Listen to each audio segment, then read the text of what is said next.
এক গ্রামে গোপী নামে একটা লোক ছিল। ও একটা রেল স্টেশনে কাজ করত।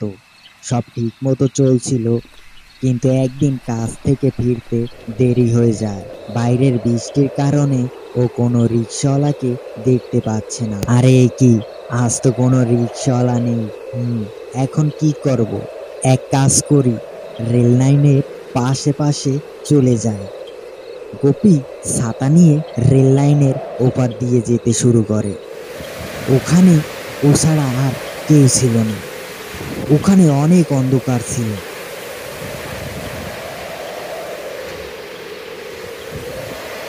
হে আল্লাহ, এখানে তো অনেক অন্ধকার।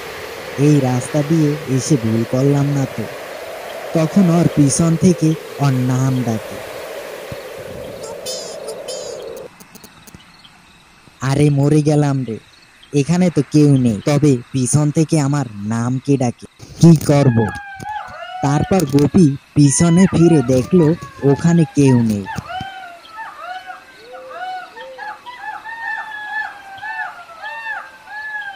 আরে এখানে তো কেউ নেই, আবার ভূত আছে নাকি?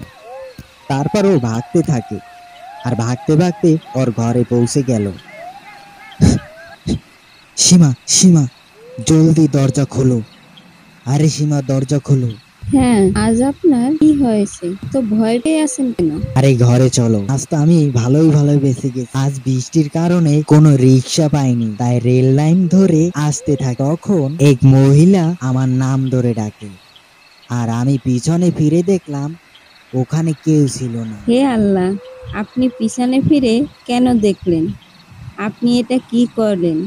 আপনার কি জানা নাই? গ্রামের সব লোক বলে যে তোমাকে যদি কোনো মহিলা রেল লাইনে ডাকে তবে পিছন ফিরে দেখবে না, তাহলে ওই মহিলা তোমার সাথে তোমার ঘরে আসবে।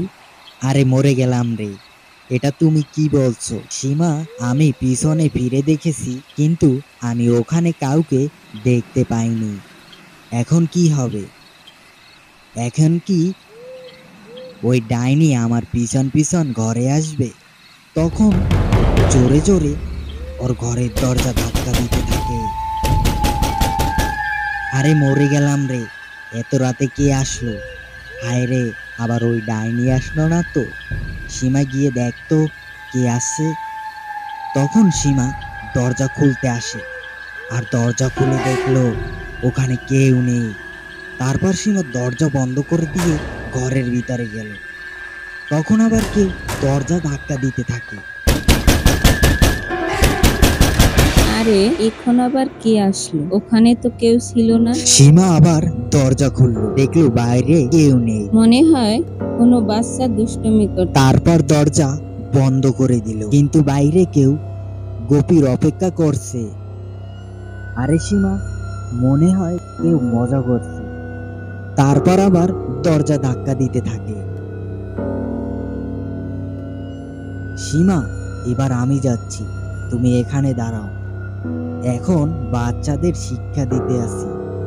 এই বলে গোপী দরজা খুলতে চায়, আর যখনই দরজা খুললো ওর চোখ বড় হয়ে যায়। তখন গোপীর চিৎকারের শব্দে গোটা এলাকা তোলপাট হয়ে যায়। এই যে কি হয়েছে, আপনার কোনো সমস্যা হলো না তো? তারপর সীমা ভাগতে ভাগতে দরজার কাছে এসে দেখে গোপী নেই। হে আল্লাহ, এ লোক আবার কোথায় চলে গেল? তখন গ্রামের একটা লোক সীমার কাছে দৌড়ে আসে। আরে সীমা বোন, তোমাদের ঘরে এক মহিলা সাদা শাড়ি পরে এসেছিল, আর গভীর ভাইকে টানতে টানতে রেল লাইনের দিকে নিয়ে গেছে। এক মহিলা কিভাবে নিল?